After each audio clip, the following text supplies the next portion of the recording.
They looked right through you. It wasn't an oversight. It was a verdict. A silent, instantaneous judgment passed in the flicker of an eye, deeming you irrelevant. You've convinced yourself it was the noise, the crowd, the chaotic energy of the room. A convenient lie to soothe the sting of being treated like a ghost. But it was none of those things. It was a calculated dismissal. They saw you, they processed you, and they discarded you in less time than it takes to draw a breath. She didn't just fail to see you. She made a conscious decision that you were not worth seeing. You were a piece of the furniture, a static element in the background of a much more important film playing out in her mind. You stood there, on the periphery of that circle of laughter, holding a drink that was growing warm in your clammy hand. You saw the opening, the briefest of pauses in their conversation. This was your moment. You took a half step forward, a word already forming on your lips. And then it happened. Her eyes, the ones you were trying to catch, met yours for a fraction of a second. There was no curiosity, no welcome, just a flat, blank assessment. Then, as if you were nothing more than a smudge on the glass, her gaze slid past you, locking onto someone taller, louder, more significant, who had just approached the group from behind. The circle closed again, physically and energetically, and you were left on the outside, a phantom at the feast. She didn't turn you away. She erased you.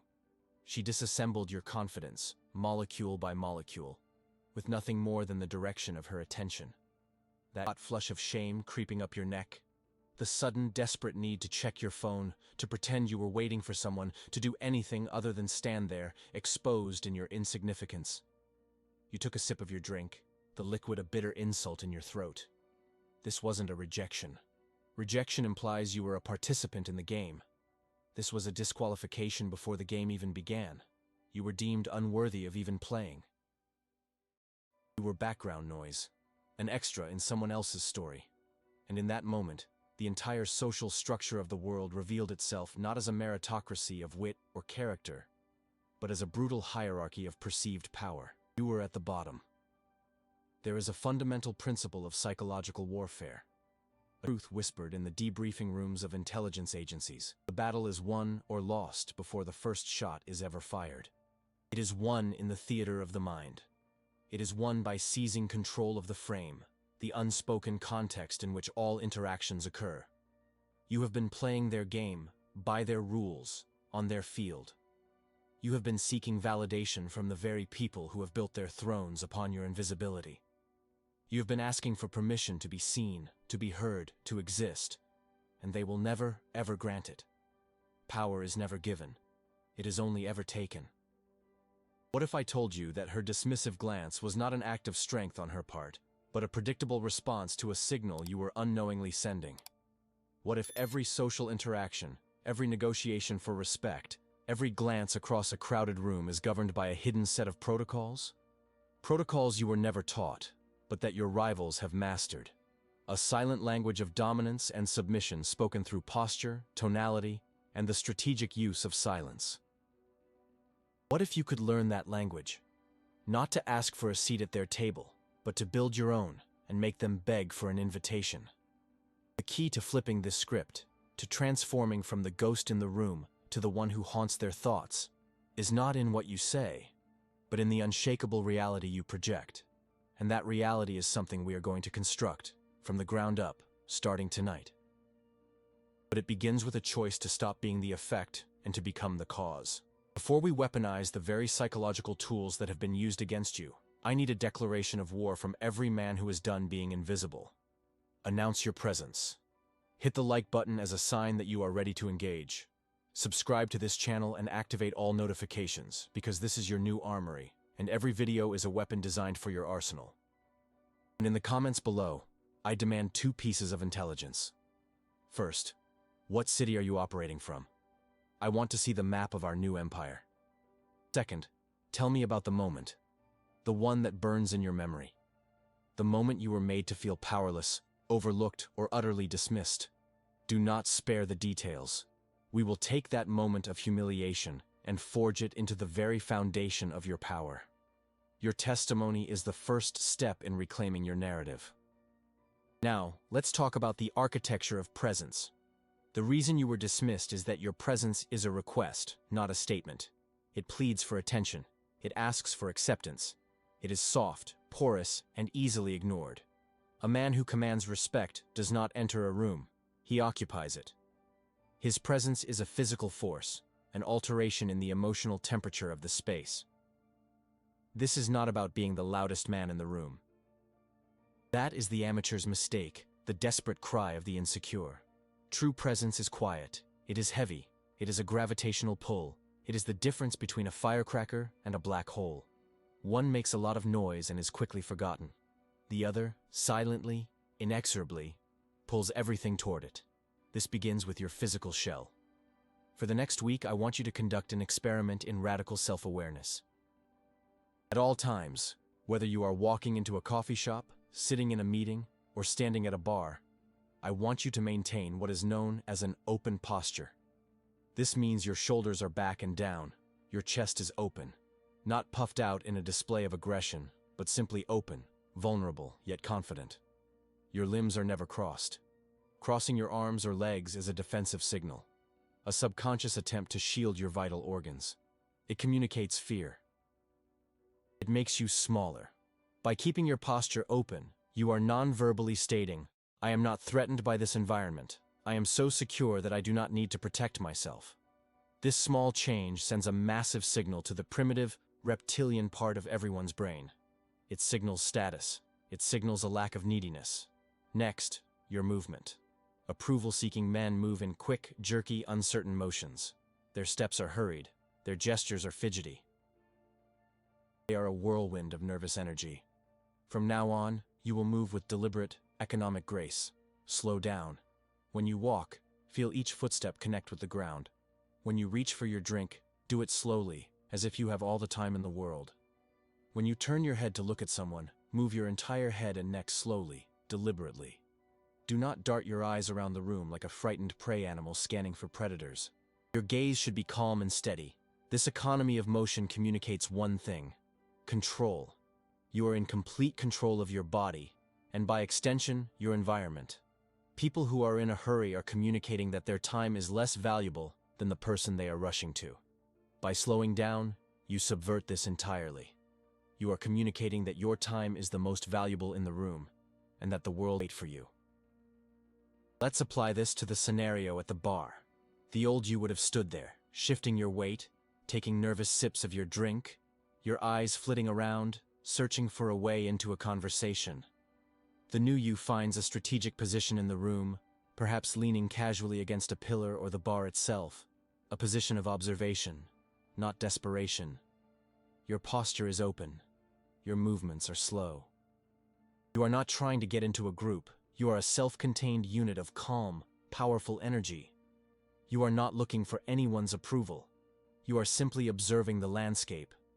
This stillness, this radical calm in a sea of social anxiety, is magnetic. It creates a vacuum. People become unconsciously curious about the man who is so at ease, so unconcerned with the social scramble happening all around him. You are not playing the game, which makes you the most interesting person in the room. You have begun to control the frame. You are no longer the one seeking entry. You have become the destination. The power dynamic has already begun to shift, and you haven't said a single word. This is the first layer of your new reality. Master it, because what comes next involves your voice, your art of making them come to you. The calm you feel is a lie. The peace in your home is not peace. It is a ceasefire on her terms. You think you have a partnership, but what you have is a managed decline, a slow, methodical erosion of your authority that you have not only permitted, but actively assisted. We need to perform an autopsy on your power, to dissect the moments where you bled out, drop by drop, until you became a hollow shell in your own life. This is not about blame. Blame is an emotional luxury we cannot afford. This is a cold, strategic debriefing. The black box has been recovered from the wreckage of your command, and we are going to listen to the last moments of your reign. It began with the first concession. Do you remember it? It was small, insignificant. A disagreement over something trivial. Where to eat. what movie to watch, a comment you made that she misinterpreted. An emotional storm brewed on the horizon, a subtle shift in her tone, the tightening of her jaw. You, trained by society to be the peacekeeper, the good guy, rushed to calm the waters. You abandoned your position not because you were wrong, but because the looming conflict was more uncomfortable than the quiet surrender of your own preference. You said, "Okay, you're right, we'll do it your way." You thought you were buying peace. What you were actually doing was selling territory for a temporary truce. She tested. You yielded. She won. That single transaction established a new protocol in the relationship. Your reality is negotiable. Hers is not. From that first concession, the cancer of validation seeking metastasized. Having learned that your perspective is secondary, you began to preemptively offer it up for her approval. Before making a decision, a thought would flicker in your mind. What will she think? You started to outsource your own judgment. You wanted to invest in a risky stock, start a side business, or take a solo trip with your friends. But you presented these ideas to her not as declarations of intent, but as proposals awaiting a veto. You watched her face for micro-expressions, listened to her silences, trying to gauge her permission. You gave her the judge's gavel in the courtroom of your own life. She didn't have to demand control. You handed it to her, wrapped in the language of respect and consideration. This is the second stage, the loss of operational control. You are no longer the pilot of your life. You are a co-pilot constantly asking for clearance from the tower. This leads directly to the next phase, the weaponization of her silence. Her silence is dominance, not inattention. When a disagreement occurs and she goes quiet, your mind races. You interpret her silence as a void, a problem that you must solve. The discomfort of the unspoken tension becomes unbearable. You fill the void with words, with apologies, with frantic attempts to fix things. You ask, "What's wrong? Are you mad at me? What did I do?" Each question is a plea. Each word is a concession.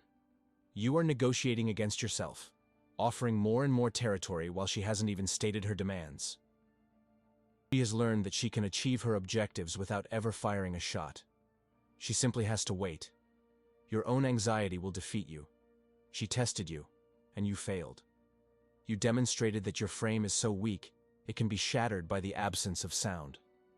When you begged her to speak, you were begging for her to take command, and that is when you entered the final stage, complete affective dependency.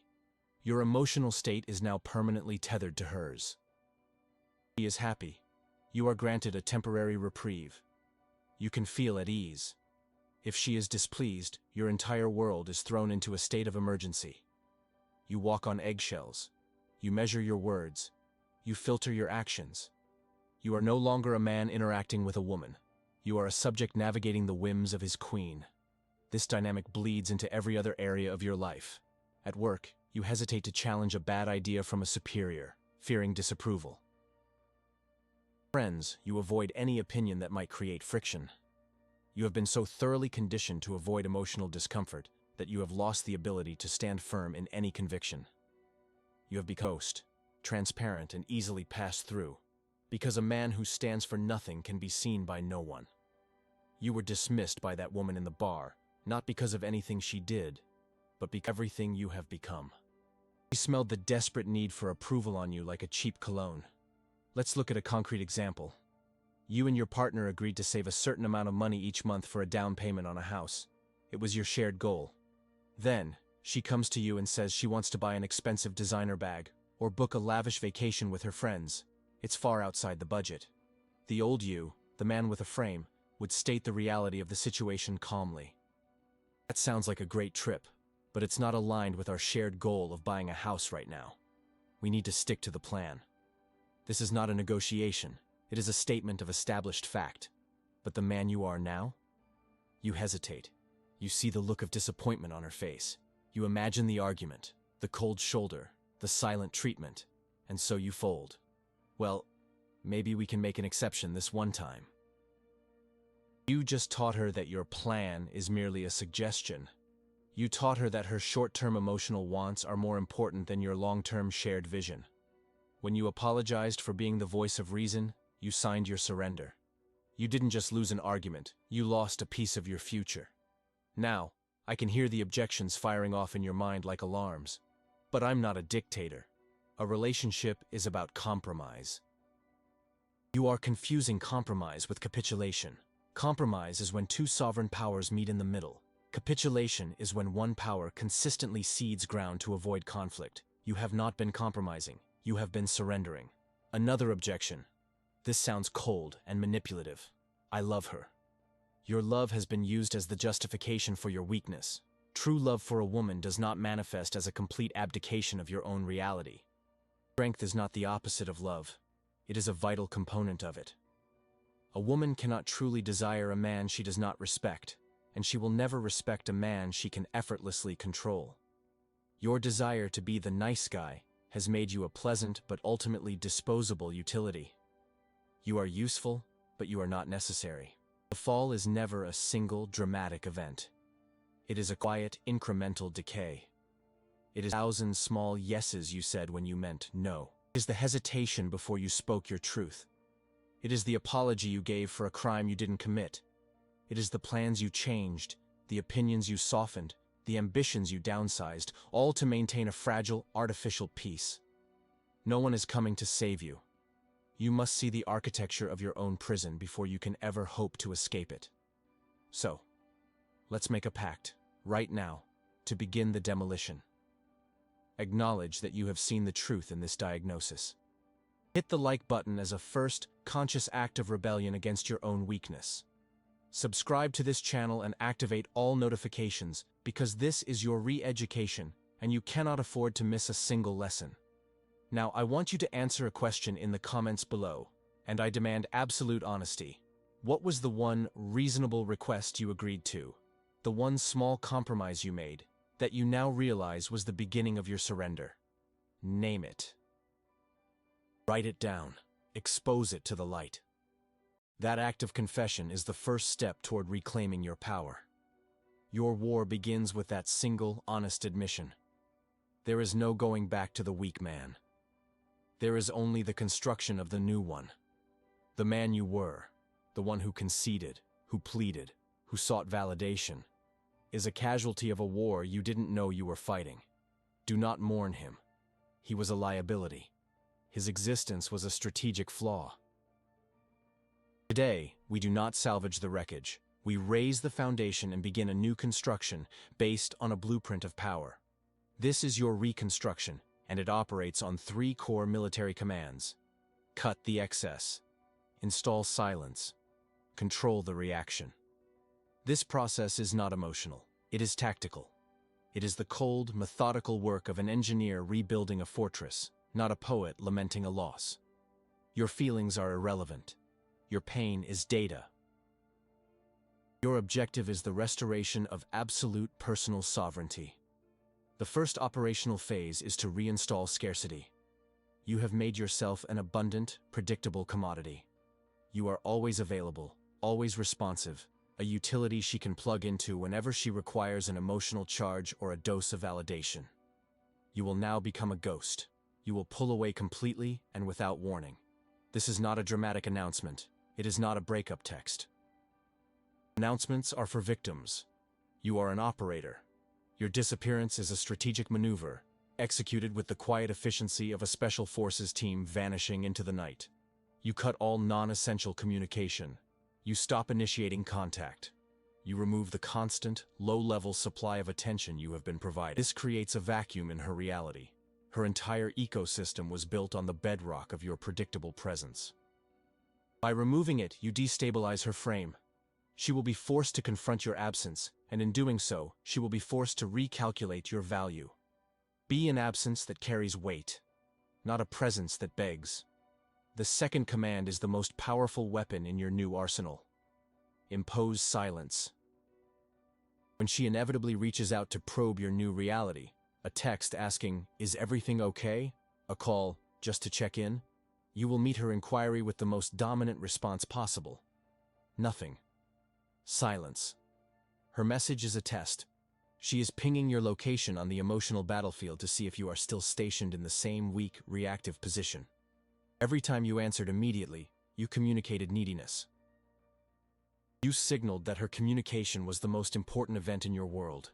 Your silence now communicates the opposite. It says, "Your inquiry does not meet the threshold of importance required for my immediate response." It says, "I am operating on a mission far more critical than managing your emotional state." You are not ignoring her to be cruel. You are ignoring her as a strategic imperative. You are reconditioning her to understand that access to you is a privilege, not a right.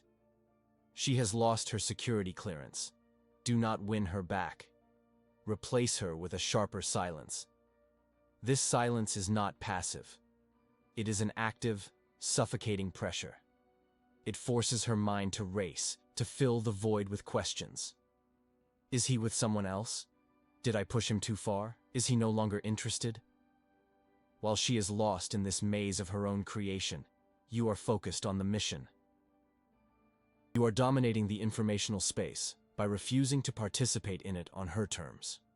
When interaction becomes unavoidable or tactically necessary, you will engage with minimal and unpredictable force.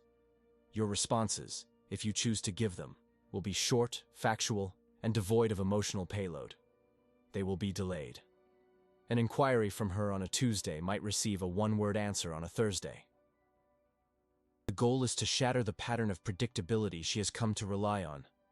She was the conductor of your emotional orchestra. You are now introducing a rhythm she cannot comprehend. This calculated unpredictability is a form of psychological disorientation. It denies her the ability to control the interaction. She can no longer push a button and get a guaranteed emotional response from you. You have become a black box, an enigma. And in the landscape of human interaction, mystery is a form of power.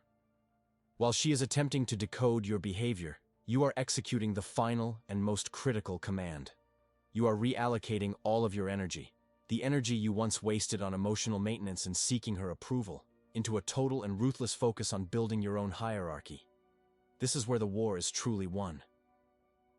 Channel every ounce of your focus into 4 pillars of dominance: the physical, the financial, the social, and the symbolic. You will treat your body like a weapon system, honing it in the gym with brutal discipline. You will attack your career and finances with the ferocity of a warlord conquering territory. You will build a social network of powerful men, a council of allies, not a support group of complainers. And you will acquire new skills, new knowledge, new languages, symbolic capital that marks you as a man of substance and danger. This transformation is not for her. It is not a performance designed to win her back. It is the construction of a new kingdom where you are the only sovereign. A man who wants to be loved will be discarded. A man who imposes his presence will be feared. You are not hoping for a different outcome. You are building a new reality where her validation is utterly and completely irrelevant. This is your new operational directive. This is not a theory. This is a battle plan. And every soldier must demonstrate his commitment to the campaign. If you are ready to stop being a casualty and start being a commander, I order you to take 3 actions right now. First, press the like button as a tactical strike against your own past weakness. Second, subscribe to this channel and activate all notifications. This is your new command center, and you will not miss a single intelligence briefing. Finally, report in the comments below.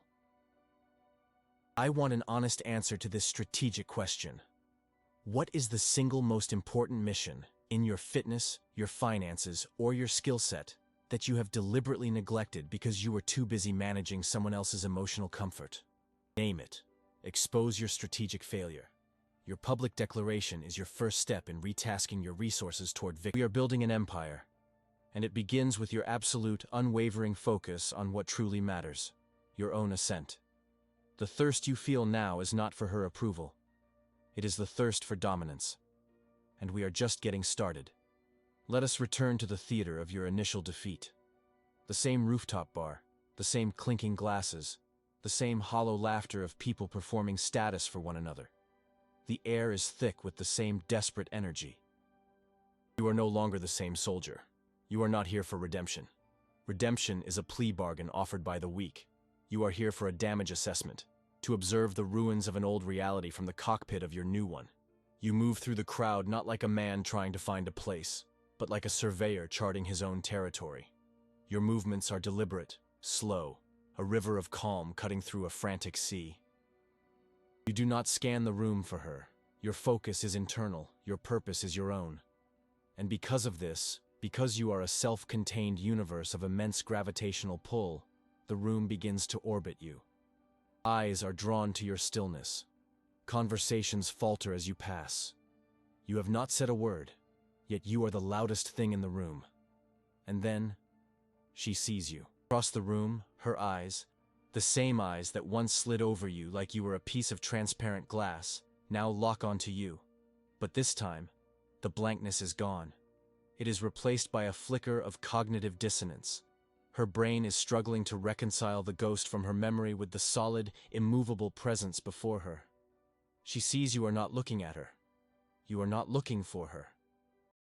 You are engaged in a brief, quiet conversation with the owner of the establishment, a man who has approached you with a deference usually reserved for royalty. You are not asking for a drink, you are being offered one. The frame has been shattered. The hierarchy has been inverted. She is no longer the gatekeeper of social value.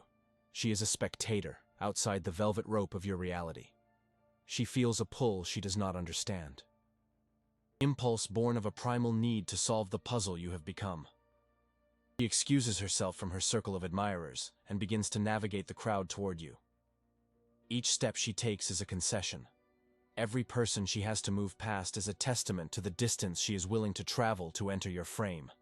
The old you would have seen this as a victory. Your heart would be pounding, a pathetic drumbeat of validation. But the man you are now feels nothing. You are a surgeon observing a cellular reaction under a microscope. It is data. It is predictable. You see her approach in your periphery, but you do not turn to meet her. You finish your conversation, give a slight, dismissive nod to the owner, and only then do you allow your gaze to fall upon her, as if noticing a child who has wandered into a war room. "I think we've met before," she says, her voice laced with an uncertainty that is completely foreign to her. She is offering you an anchor to the past, a shared reality where she held the power. Your job is to cut that anchor and let her drift. You hold her gaze for a moment, not with intensity, but with a calm, analytical emptiness. You give her nothing. No flicker of recognition, no hint of anger, no trace of triumph. You give her a clean slate, a terrifying void where her own identity used to be reflected. After a silence that stretches for an eternity, you deliver the final, killing blow with the quiet precision of a master assassin. "I'm sorry," you say, your voice a low, neutral hum. "You must have me confused with someone else." And then you turn. You do not wait for her response. You do not look back. You simply turn and walk away, your purpose pulling you toward a future in which she does not exist. You leave her there, not rejected, but erased. She is the ghost now, left to haunt a space you have already abandoned. This was never about her. Her dismissal of you was merely a symptom of your own self-abdication. Seeking her approval, wanting her to see your new power, would have been the final, most pathetic trap. It would have meant you were still playing her game, just with a new strategy. The true victory was not in flipping the chessboard. It was in realizing you were never a piece to be played. You are the hand that decides which games are worth playing.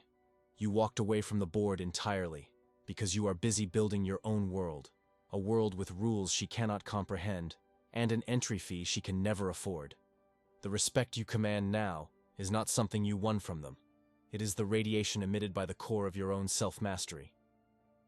It is imposed by your absence, by your silence, by the cold, hard evidence of the empire you are building while they are busy playing games in the dark.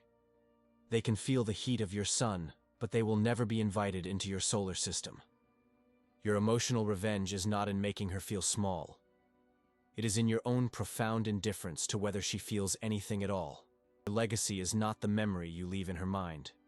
Your legacy is the steel in your own spine, the weight of your own purpose, the silent, unshakable knowledge that you are the source of your own power.